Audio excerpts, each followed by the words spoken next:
Welcome to this explainer. Today, we're going to jump right in and uncover the fascinating evolutionary, psychological, and even neurological reasons why our brains are absolutely obsessed with constructing imaginary scenarios. Because as it turns out, your mind's private story generator, it's doing a whole lot more than just killing time. So let's kick things off with a pretty relatable question. Who hasn't stood in the shower and passionately argued your side of a tough conversation before it even took place? Or, perfectly mapped out exactly what you'd do if you suddenly won the lottery. We literally all do it. But why? Well, here is our agenda for the explainer today. We're going to cover the mind's story generator, look at how we actually know what's real, explore what happens when imagination becomes an escape, dive into confabulation and honest lying, and finally, wrap up with how you can harness your inner storyteller. We're essentially mapping out the entire spectrum of imagination, from those everyday what-ifs to some pretty extreme clinical phenomena. Okay, Section 1, the mind's story generator and the evolutionary purpose of daydreaming. Let's establish our baseline here. Why did human beings actually evolve to have this hyperactive imagination in the first place? The truth is, creating these scenarios is anything but a distraction. It's a vital survival toolkit. Your brain uses a process called prospection to mentally time travel, right? We use emotional rehearsal to experience a safe, controlled dose of anxiety or joy so we're ready for the real thing. It's basically a mental sandbox mode where we can test creative solutions with zero real-world consequences. And then there's counterfactual thinking, asking, what if I had done that differently? Which is how we actually learn from our mistakes. Now, the physical engine driving all this internal storytelling is something called the default mode network, or DMN. And the DMN doesn't have an off switch. Instead, it gets incredibly active when you're just staring out the window, daydreaming, or recalling memories. It's constantly working in the background, weaving your past experiences and your future goals into one continuous, coherent narrative so you maintain a stable sense of who you are. Moving on to Section 2, how we know what's real. Which brings up a great point. If our minds are constantly simulating all these alternate realities, how on earth do we know we didn't just make up a memory? Take a look at this. That highlighted area right at the front of the brain is the anterior prefrontal cortex.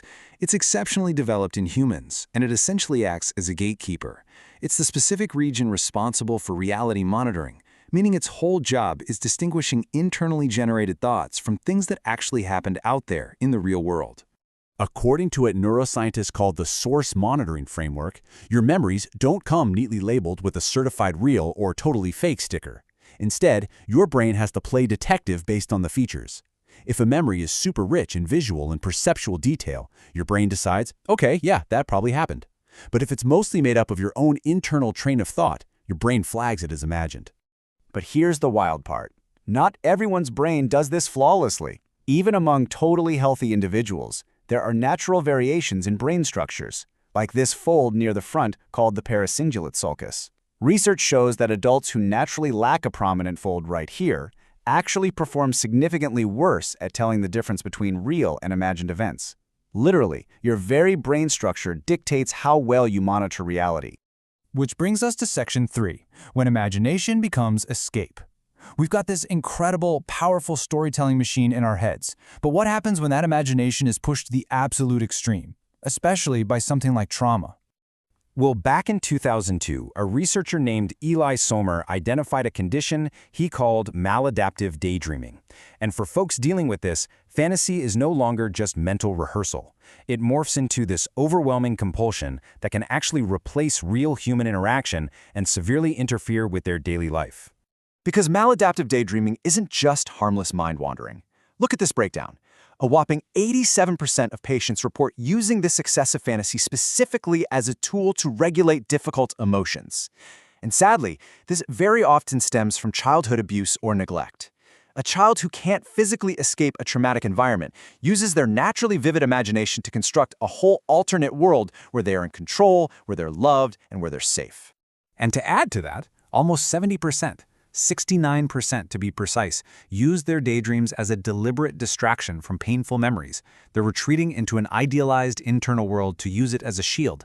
But, as you might guess, this creates a really tough cycle. They feel deep shame about the constant daydreaming, which leads to isolation, which then just fuels the need to daydream even more to cope with that intense loneliness.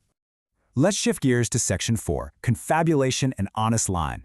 We just talked about coping mechanisms, but what happens when the brain's reality monitoring system completely breaks down entirely, say from neurological damage or disease? This introduces us to a clinical phenomenon known as confabulation, which is often beautifully described as honest line. Now, unlike maladaptive daydreamers, who always fundamentally know their fantasies aren't real, patients with confabulation genuinely 100% believe their false memories are absolute reality. They aren't trying to deceive you at all. Their brain's monitoring system has simply failed to flag the fiction. It's really crucial to understand the difference between the two main types here. First, you have provoked confabulations. This happens when a patient is directly questioned to fill a memory gap. Like if you ask who the president is, their brain just fabricates an answer to fill the void rather than saying, I don't know. Then you have spontaneous confabulations. These just arise naturally, totally unprompted. Patients might completely jumble the chronology of their lives or invent bizarre scenarios just to explain their current surroundings to themselves. To really bring this to life, consider the fascinating case of a man known as patient ES. He was a 56-year-old who suffered severe amnesia and executive dysfunction after having a brain tumor removed.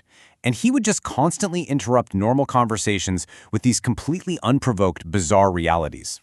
Out of nowhere, he'd say things like, "Was somebody chasing us just now out in the street?" Or he'd start looking for a beer on a clinical examination desk, completely convinced by his mind's own fabrications. But here is where it gets truly incredible. When researchers actually analyzed patient ES's transcripts, they realized his fabrications weren't just random glitches. They were highly motivated wishful reality distortions. Without the strict boundaries of actual memory, his disconnected brain was actively working to reconstruct false realities that made his world seem grander, more pleasant, and far less confusing than the clinical reality he was stuck in. His internal story generator was literally trying to protect him. And I think this just brilliantly highlights this spectrum of imagination we've been tracking today. The defining line between an intense coping mechanism like maladaptive daydreaming and a clinical neurological disorder like confabulation really comes down to one thing: whether that anterior prefrontal cortex, your brain's reality monitor, is still intact and doing its job.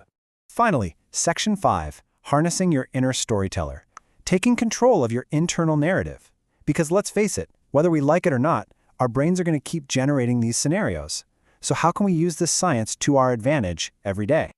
Well, once you understand that you're naturally hardwired to simulate the future, you can actively flip the script. First, you can catch yourself when you're in one of those catastrophizing loops, where your brain tries to protect you by picturing the absolute worst-case scenario, and you can consciously challenge it. Ask yourself, is this actually realistic? And second, you can deliberately use that mental rehearsal feature to walk through challenging situations in advance. By picturing success and joy, you're literally priming your neural pathways for confidence instead of anxiety. You can absolutely train your inner storyteller.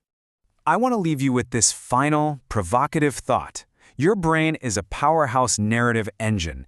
It works constantly behind the scenes to help you survive, cope, and plan for whatever comes next. So the question is, are you the author of your internal narratives, or are they writing you? Thank you so much for joining me for this explainer, and I really hope you view your next daydream in a whole new light.